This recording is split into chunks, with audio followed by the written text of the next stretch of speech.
দাবানলের ভয়াবহ আগুনে পড়ল গাজায় বর্বর হত্যাযজ্ঞ চালানো ইসরায়েল।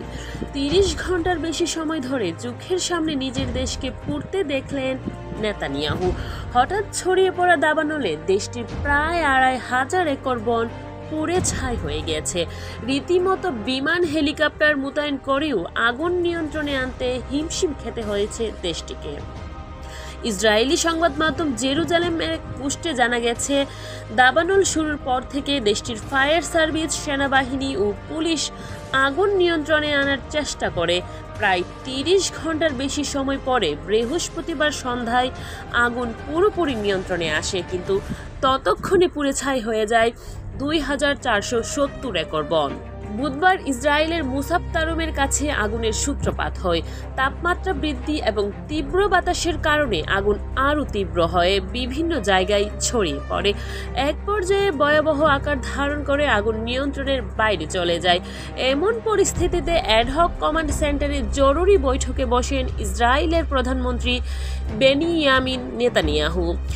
জরুরি সতর্কতা জারি করে রাজধানী জেরুজালেমের নিকটবর্তী একাধিক শহর থেকে বাসিন্দাদের নিরাপদ আশ্রয়ে সরিয়ে নেওয়া হয়।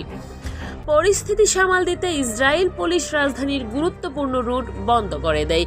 রেললাইনের কাছে আগুন লাগায় বন্ধ করে দেয়া হয় ট্রেন চলাচলও।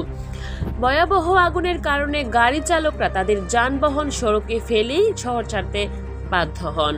সামাজিক যোগাযোগ মাধ্যমে ছড়িয়ে পড়া ছবিতে দেখা যায় ঘন কালো ধোঁয়ায় আচ্ছন্ন হয়ে আছে ইসরায়েলের আকাশ।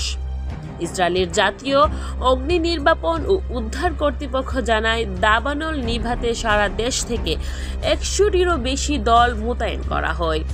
আগুন নিভাতে উড়ানো হয় ১১টি অগ্নি নির্বাপক বিমান ও একটি হেলিকপ্টার।